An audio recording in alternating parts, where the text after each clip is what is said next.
박석순입니다. 사실은 내가 물의 날 되면은 여러 가지 주제를 가지고 지금까지 얘기를 했습니다. 먹는 물 문제, 물 부족 문제, 또 가뭄 문제 이러다가 드디어 오늘은 지금까지 안 해본 뭔가 주제를 하나 잡아보자. 그래가지고 잡았는 게 이제 물과 위대한 국가 건설입니다. 근데 막상 이렇게 주제를 잡고 보니까 여기에 맞는 특강을 하실 분을 제가 찾기가 참 힘들었습니다. 그래가지고 이제 결국은 이제 제가 나와가지고 특강을 하고 대신에 이게 개회사를 사실 제가 해야 되는데 지난번에는 제가 특강도 하고 개회사도 해보니까 좀 모양새가 좀 이상하더라고요. 그래서 오늘은 우리가 부대표한테 맡기고 제가 오늘 특강만 하기로 했습니다. 제가 오늘 말씀드리고자 하는 것은 뭔가 하면은 이 위대한 국가를 만드는데 물이 얼마나 중요하냐. 이걸 제가 좀 오늘 말씀드리고 싶습니다. 지금 우리 4대강 살리기도 결국 목적은 뭐냐 하면은 우리가 이 대한민국을 위대한 국가로 만들어가지고 우리 후손들에게 정말 살기 좋고 영광스러운 그런 나라를 물려주자. 이게 사실은 큰 목적입니다. 그래서 제가 오늘 말씀드릴 내용은 크게 한 세 가지가 됩니다. 첫 번째 하나가 뭔가 하면은 서론적인 이야기로 우리 역사에서 문명이 말이에요. 이 문명이 일어나고 망하고 하는데 여기에 물이 얼마나 중요하냐. 굉장히 중요한 역할을 하는데 이걸 하나의 서론적인 얘기. 국가가 흥하고 망하고 하는데 결국은 물이 키 역할을 하더라. 그 다음에 또 하나가 이제 오늘 내용이 본론인 이 물이 위대한 국가 건설에 얼마나 중요한 사례를 하는. 지금 아마 아시겠지만은 지금 현재 초강대국인 미국이라는 나라가 역사가 한 250년밖에 안 됩니다. 근데 이런 나라가 만들어질 때도 굉장히 물이 중요한 역할을 했다. 그리고 마지막으로 그러면은 잠시 물 때문에 지금 시원찮은 나라는 어떻게 있느냐. 그걸 잠시 한번 보고 제 강의를 마칠까 합니다. 먼저 우리 잘 아시지만은 이 4대 문명 발상지가 크게 4군데가 있죠. 이집트, 메소포타미아, 인더스, 황하. 이게 지금부터 말이에요. 거의 한 BC 3200년, 3000년, 2000년, 지금부터 한 5000년 전, 또 4000년 전에 이런 문명이 생긴 거죠. 그 전만 하더라도 대부분 뭔가 하면 인류가 전부 유목 생활을 하고 이렇게 살다가 여기에 정착해가지고 농경사회를 이루고 여기에 문명을 형성했다. 그러면서 이때 말이에요. 이 4대 문명이 다 뭐냐. 아주 강을 중심으로 정교한 물관리 기술을 개발했어요. 그래서 여기에 수로라든지 제방을 대규모 관계시설을 만들어가지고 농사를 짓고 이렇게 하는 거죠. 그래서 우리가 흔히 말이에요. 이 인류사를 하는 사람들은 고대 문명은 곧 수리 문명이다. 그 영어로 뭔가 하이드롤릭 시빌라이제이션이라고. 다시 말하면 고대 문명은 곧 뭔가 하면 물의 문명이다. 물로 인해가지고 생기는 그런 문명이다. 보시면 말이에요. 황하도 마찬가지로 보면 굉장히 이 강들이 말이에요. 거미줄처럼 얽혀있고 또 강들이 원래 자연에서 생긴 강도 있지만은 인간이 여기에 수로를 만들어가지고 여기에 하나의 문명을 일으키고 또 인도도 마찬가지예요. 그 인도 지금 파키스탄 지역이죠. 여기에도 이러한 강을 말이에요. 수로를 만들고 저수지를 만들고 여기에서 인간이 문명을 일으키는 거죠. 또 이집트, 메소포타미아 전부 다가 뭔가 하면은 이 수로 만들고 관계를 하고 이렇게 하는 거예요. 결국 우리가 뭔가 하면은 고대 문명은 말이에요. 이렇게 물로 가지고 시작했고 또 이 망하는 과정 역시 마찬가지로 뭐냐. 물 때문에 망한 거죠. 왜 망했느냐. 바로 이런 거죠.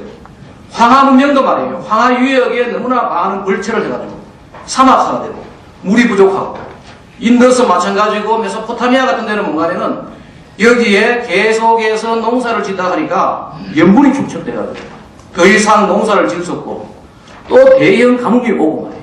이렇게 해서 이런 문명들이 망한 거죠. 그 다음에 사막화되고 물 부족되고 그 사막화 물 부족이 결국은 뭔가 하면은 식량 부족으로 이어지는 거죠. 왜? 농사라는 건 뭡니까? 농사의 원료가 물이에요. 물 없는 농사는 불가능하니까 물이 부족하니까 결국은 농사가 안 되고 농사가 안 되면 결국은 뭐냐? 식량 부족, 영양 실조, 질병으로 이어지는 거예요. 이러다가 결국은 뭔가 하면 한 시대의 문명이 끝나는 거예요. 그 4대 문명도 강에서 시작해가지고 물 때문에 결국은 사라지게 돼요. 또 더더욱 대표적인 게 뭐냐? 한 두 가지 문명이 있어요. 물로 인해가지고 망한 문명이 한 두 가지 있어요. 그게 뭐냐?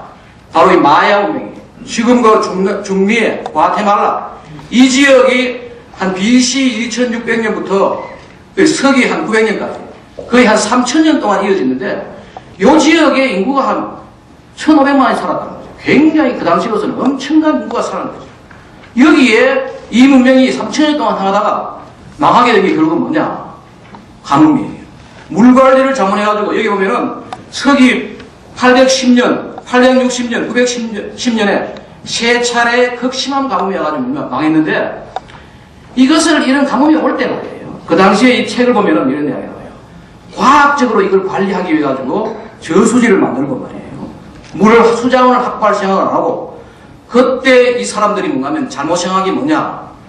하늘에 제사를 지내면 될 줄 알고 어린아이를 산 아이를 갖다 바치고 말이에요. 이러한 것들이 역사에 남아있는 거예요. 결국은 이 마야 문명이 굉장히 독특한 문명인데 망한 것도 결국은 뭔가 가뭄으로 망했다는 거죠. 또 하나가 뭔가 하면 미스테리한 게 뭔가 하면은 바로 크메르 문명이에요. 아마 지금도 우리나라 가끔 그 여행 가죠. 앙코르와트 문명. 앙코르와트 문명도 굉장히 지금 미스테리한 문명이에요. 아주 정글 속에 말이에요. 엄청난 사원을 만들고 여기에 서기 800년대부터 해가지고 한 15세기까지 했는데 거의 한 800년 동안 굉장한 문명이 있었어요. 여기 보면은 여기에 그 사원 옆에 해자도 만들고 말이에요. 수로도 만들고 저수지도 만들고 말이에요. 이렇게 아주 대단한 문명이 있었다고 해요. 있었는데 이 문명은 왜 망했느냐? 홍수에 의해 가지고. 이 사람들이 뭔가 이 지역이 뭐냐? 우리처럼 막 여름에 비가 엄청 오는 아시아 몬순 지역이에요. 여름에 폭우가 오는데 이 폭우량에 맞게 저수지를 설계를 했으면 되는데 폭우량에 덜 되는 폭우량에 미치지 못하는 저수지를 설계해가지고 살고 있다가 어느 날 갑자기 지금 우리는 한 200년 빈도의 저수지를 설계하고 치수대책을 세우는데 그런 대책을 이 사람들이 못 세운 거죠. 그 엄청난 비가 오니까 제방이 무너지고 수로가 다 되는 거예요.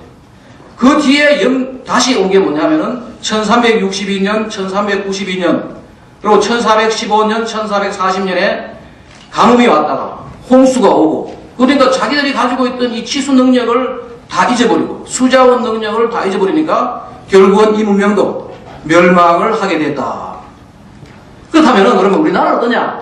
우리도 잘 봐야 되는 게 뭔가면은 우리나라도 그럴 개연성이 충분히 있었던 나라다. 조선왕조 실록을 보면 말입니다. 조선왕조 490년 동안 100여 번의 가뭄이 있었어요. 여기에 보시면은 왼쪽에 있는 것이 가뭄이고 오른쪽이 바로 홍수였어요. 이 조선왕조는 말이에요. 초기에는 홍수가 많았어요. 후기로 가면 갈수록 가뭄이 많아지는 거죠. 이런 적이 보십시오. 우리나라가 흔히 이래가지고 우리가 가뭄과 홍수의 나라다. 그리고 여기에 보면은 이런 왕들, 저기 보면 왕조별로 가뭄 건수, 홍수 건수인데 저런 왕들은 자기 임기 동안에 엄청나게 운이 없는 왕들이죠. 계속해서 가뭄이고 계속해서 홍수다. 그러면 우리나라가 말이에요. 1441년에 세계 최초로 처국이를 발명했어요. 세종대왕이 직접 나서가지고 처국이를 발명했는데 왜 그러느냐? 바로 이 필요는 발명의 어머니라는 거예요. 그 당시에 토목기술 이런 건 안 되고 말이에요. 도저히 그 당시에 할 수 있던 가장 과학적인 게 뭐냐? 언제 비가 오고 언제 비가 오지 않느냐? 이걸 잘 기록했다가 농사에 이용하는 것이 최선의 방법이었어요. 그래서 우리나라가 뭔가면 지금도 세계에 자랑할 만한 과학이 뭐냐? 세계 최초의 처국이를 발명을 했다. 왜냐하면 우리나라가 가뭄과 홍수의 나라이기 때문에 그렇다는 거예요. 왜 그럼 우리는 지금 가뭄과 홍수의 나라냐? 바로 이 지역 때문에 그래요. 우리가 이 반도국가가 말이에요. 반도국가는 대륙에서 내려오는 기류는 아주 건조한 기류예요. 해양에서 올라오는 기류는 아주 습한 기류예요. 그 해양에서 올라오는 기류가 가면은 홍수가 나고 대륙에서 내려오는 기류가 많으면은 가뭄이 드는 거죠. 이게 바로 우리나라 지금도 그렇고 우리 후손도 여기에 살아야 돼요. 우리 손주도 여기 살아. 이게 바로 우리나라다. 이 보십시오. 이게 바로 뭐냐면 한양에서 관측된 강우량이에요. 보시면 알겠지만은 계속해서 왔다 갔다 어떤 해는 말이에요. 2,500mm가 오는 해도 있고 또 어떤 해는 500mm가 안 오는 해가 있어요. 계속해서 가뭄과 홍수가 반복되어 온 것이 바로 우리나라다. 바로 이게 1700년대부터 지금까지도 이 패턴이 계속되고 있는데 중요한 것은 뭐냐? 바로 여기예요. 이 지역이 뭐냐? 조선왕조 말기 30년. 사실은 이 조선왕조 멸망의 원인 중에 하나가 바로 뭐냐면 30년 대가뭄이에요. 1876부터 1905년 사이에 비가 안 오는 거죠. 그리고 이때 뭔가 하면은 동학농민운동이 일어나요. 동학농민운동은 저거예요. 고부군수 조병갑이요. 지금 현재는 동진강이죠. 동진강에 만석보라는 보를 막아놓고는 보를 막을 때는 그 지역에 있는 사람들을 다 불러가지고 부역으로 해놓고는 건물을 팔아먹은 거죠.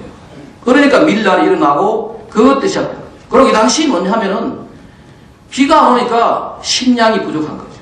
그래서 우리 그 당시에 뭔가 우리나라의 국민들이 굉장히 백성들이 아주 궁핍한 생활을 하게 된 거죠. 그러다 보니까 뭐예요? 백성 어느 나라 어느 왕님들 말이에요. 잘 살고 부국 강병을 다 하고 싶어 하죠. 잘 부강한 나라, 병사를 잘 키우고 그런 나라를 하고 싶은데 워낙 못 사니까 말이에요. 워낙 못 사니까 이 당시에 국민들은 혼란에 빠지고 이런 거죠. 이 당시에 기록에 보면 말이에요. 인육을 먹었다는 기록도 나와요. 30년 대가문이. 그런 나라라는 거죠. 그러니까 우리가 어떻게 해요? 일본한테 전쟁 한번 못 해보고 통째로 나라를 남겨준 거죠. 이게 바로 우리 조선시대의 멸망이에요. 그 아로니카라는 거는 뭔가 하면은, 아로니카라는 거는 우리 용비어천가 보십시오. 용비어천가가 뭐냐? 조선왕조를 처음 만들어 놓고 이 나라는 가뭄에도 안 그치는 그런 나라다. 그만큼 대단한 나라라고 이야기해 놓고 결국은 가뭄 때문에 망한 게 바로 이 조선왕조라는 거죠. 이게 바로 우리 대한민국이다. 우리는 여기서 또 살아야 돼. 이게. 한번 보십시오. 이게 바로 뭔가 하면은